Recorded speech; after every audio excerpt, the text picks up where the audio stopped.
آپ کے پاس وہ ساری انفارمیشن آتی رہتی ہوگی، لیکن دین کے بارے میں ہم سوچ بیٹھتے ہیں کہ بس جناب ہمارے باپ دادا نے جو ہمیں سکھایا تھا اس سے ہمیں ایک رتی برابر بھی تبدیل نہیں ہونا۔ ہم کہتے رہتے ہیں بھائی ہمارے باپ دادا اگر گمراہ تھے تو کیا ہم بھی گمراہی کے راستے پر چلتے رہیں گے؟ نہیں، ہمیں گمراہی کا راستہ اختیار نہیں کرنا، ہمیں قرآن و سنت کے راستے کو اختیار کرنا ہے۔ اب آپ کے سوال کی جانب آتا ہوں زکوٰۃ کے سلسلے میں۔ زکوٰۃ کے بارے میں ڈاکٹر خالد المصلح یا یہاں کے سعودی عرب کے مفتی اعظم، اس سے پہلے بھی میری ویڈیو یہاں پر آپ دیکھ سکتے ہیں، وہ موجود ہے، لیکن ڈاکٹر خالد المصلح نے بالکل آپ کے سوال کا جواب دیا ہے، کیونکہ آپ کا جو سوال ہے وہ مختلف لوگوں سے مختلف ہے۔ سن لیجئے کیا سوال پیش کیا جا رہا ہے۔ یہاں یمن سے رغد، جس طریقے سے آپ دہلی سے پوچھ رہے ہیں نا، وہ یہ پوچھ رہی ہیں ڈاکٹر خالد المصلح سے کہ ذهب الملبوس جسے ہم تیار کرتے ہیں زیب و زینت اختیار کرنے کے لیے، علیہ الزکاة، تسألين هل عليه زكاة؟ علیہ زکاة، وہ سونا جسے ہم جیسے ڈاکٹر صاحب فرما رہے ہیں نا کہ شادی بیاہ کے لیے استعمال کے لیے کرتے ہیں، دلہن کو دیا جاتا ہے تحفہ۔ یہ تحفے کے بارے میں ایک چیز اور میں بتانا چاہتا ہوں، کیونکہ زکوٰۃ کے سلسلے میں آپ بہت ساری ویڈیوز دیکھتے ہوں گے۔ یہ جو تحفے دیتے ہیں نا اپنی دلہنوں کو، اپنی بہنوں کو، اپنی ماؤں کو، اور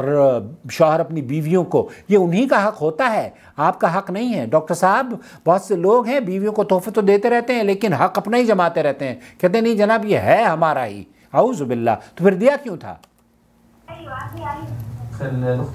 رغد یہ پوچھ رہی ہیں کہ کیا زکوٰۃ ہوتی ہے سونے پر، زیورات پر؟ یہاں شیخ فرما رہے ہیں کہ ذهب المکنوز تجب فیہ الزکاة،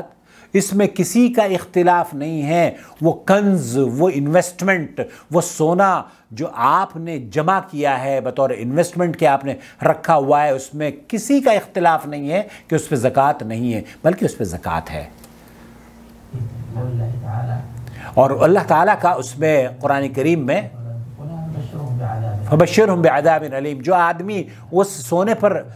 زکوٰۃ نہیں دیتا تو اس کے لیے عذاب علیم کی وعید سنائی گئی ہے۔ اما ما يتعلق بمستعمل الذهب الحلی، جو مستعمل زکوٰۃ ہے، مستعمل سونے کی زکوٰۃ ہے، اس کے بارے میں الحلی للزینہ، جو کہ زیب و زینت اختیار کرنے کے لیے پہنے جاتے ہیں، اس سلسلے میں حدیث ضرور آئی ہے، حضرت عائشہ رضی اللہ تعالی عنہا سے مروی ہے،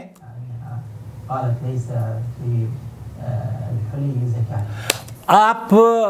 حضرت عائشہ فرماتی ہیں کہ حلی پر جو زیورات استعمال کے لیے بنائے جاتے ہیں ان پر زکوٰۃ نہیں ہے۔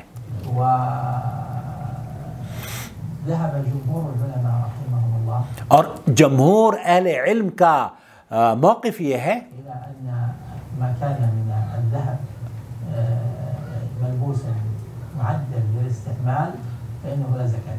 تو جمہور اہل علم کا موقف یہ ہے کہ وہ زیورات جو کہ استعمال کے لیے بنائے گئے ہوں لیس فیہا زکوٰۃ، اس پر زکوٰۃ نہیں ہے۔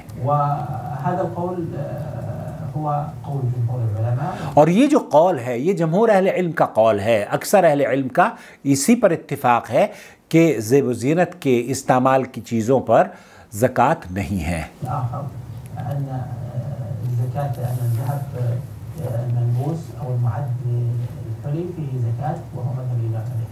اور وہ علماء جمہور کا ایک بڑا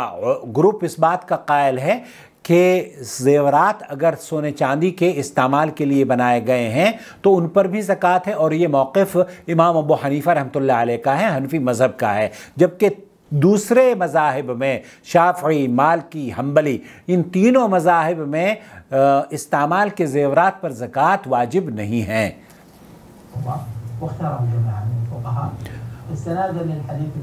اور انہوں نے جس حدیث سے استدلال لیا ہے امام ابو حنیفہ کے پیروکاروں نے، اور ایک عورت اللہ کے رسول صلی اللہ علیہ وسلم کے پاس آتی ہے، اس کے ہاتھوں میں 2 کنگن تھے، تو آپ علیہ الصلوۃ والسلام نے ان سے پوچھا کہ تم کیا اس کی زیورات کی نکالتی ہو، زکوٰۃ نکالتی ہو، یہ جو کنگن پہنے ہوئے ہیں؟ تو وہاں عورت نے بتایا کہ نہیں، تو آپ علیہ الصلوۃ والسلام نے فرمایا کہ کیا تمہیں پھر اس کے بدلے کہ جہنم کے کنگن تمہیں پہنائے جائیں، کیا تم یہ پسند کرتی ہو؟ تو وہ عورت اس نے کیا کرا، وہ کنگن نکال دیے اور آپ علیہ الصلوۃ والسلام کے سامنے اس نے پیش کر دیے، چھوڑ دیے، گرا دیے، اور اس عورت نے ان کو صدقہ کر دیا۔ شاهد قوله تحبين أن يصورك الله بهما سواري النار، الحديث رواه أحمد، اس حدیث کو احمد اور ابو داؤد وغیرہ نے روایت کیا ہے۔ وَإِنَّ إِسْنَادَهُ ضعیف، شیخ فرما رہے ہیں کہ یہ حدیث ضعیف ہے، صحت کے اعتبار سے صحیح نہیں ہے، اوتھنٹک نہیں ہے۔ لذلك لم يأخذ به الجمهور، تو اس حدیث کی صحت پر اعتبار چونکہ محدثین نے نہیں کیا ہے اور یہ ضعیف ہے، اس لیے جمہور اہل علم نے اس پر عمل نہیں کیا ہے، نہ ہی اس سے استدلال لیا ہے۔ شیخ فرما رہے ہیں کہ اگر زیورات پر استعمال ہوئے زیورات پر زکوٰۃ ہوتی تو آپ علیہ الصلوۃ والسلام وضاحت کے طور پر صحیح حدیث سے اس بات کو ہم تک پہنچ جاتی کہ اللہ کے رسول صلی اللہ علیہ وسلم نے زیورات جو استعمال ہوتے ہیں ان پر زکوٰۃ ہے، کیونکہ یہ اسلام کے جو 5 بنیادی رکن ہیں نا، ان میں سے ایک رکن ہے یہ توحید، نماز، زکوٰۃ، یہ تیسرا رکن ہے۔ تیسرے رکن کی زیورات کو ثابت کرنے کے لیے کوئی بھی صحیح روایت موجود نہیں ہے۔ امام ترمذی رحمۃ اللہ علیہ تو فرمایا کرتے تھے کہ اس ضمن میں تمام کی تمام روایات ضعیف ہیں جو یہ کہتی ہیں کہ زیورات پر زکوٰۃ ہے۔ حدیث فی اسنادہ مقال، تو مقصود یہ ہے کہ ان زیورات والی روایات پر، چاہے وہ حضرت عائشہ رضی اللہ تعالیٰ عنہ کی انگوٹھی والی روایت ہو یا اس خاتون کی وہ روایت جسے احمد اور ابو داؤد نے نقل کیا ہے 2 کنگن والی روایت، ان دونوں روایتوں کو شیخ فرما رہے ہیں کہ یہ اوتھنٹک نہیں ہیں۔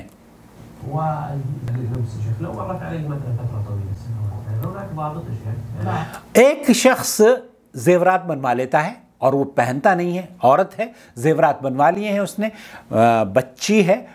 زیورات بنوا لیے ہیں اس کی شادی کے لیے اور وہ پہنتی نہیں ہے، لیکن اس کا مقصد یہ ہے کہ یہ زیب و زینت کے لیے اختیار کیے جائیں گے، یہ شادی میں جب بچی پیدا ہو کے جوان ہوتی ہے تو اس کو اس وقت دیے جائیں گے جب کہ یہ شادی اس کی ہوگی۔ ایسی صورت میں یہ سوال کیا جا رہا ہے کیا ایسے زیورات بھی جو شادی میں دیے جاتے ہیں ان پر بھی زکوٰۃ ہوتی ہے؟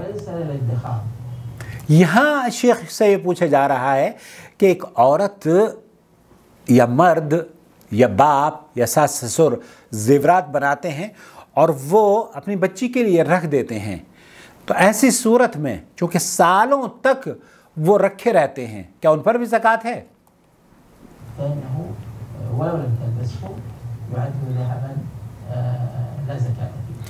وہ سونے اور چاندی کے زیورات جو کہ استعمال کے لیے بنائے جاتے ہیں، اگر آپ ان کو پہنتے بھی نہیں ہیں تب بھی شیخ فرما رہے ہیں کیونکہ وہ زیب و زینت کی غرض سے بنائے گئے ہیں، اس پر زکوٰۃ نہیں ہے۔ ہاں، وہ سونا جو آپ نے یہ رکھا ہوا ہے کہ جناب میں پہنتی تو نہیں ہوں، زیورات ضرور ہیں، لیکن جب وقت آئے گا تو اس کو میں نکال دوں گی، بیچ دوں گی، پہننا مقصد نہیں ہے، تو وہ جو سونے کے زیورات آپ نے نہ پہننے کے لیے بنائے ہوئے ہیں ان پر زکوٰۃ ہوگی۔ واللہ تعالی اعلم، صلی اللہ علیہ نبینا محمد وعلی آلہ وصحبہ اجمعین۔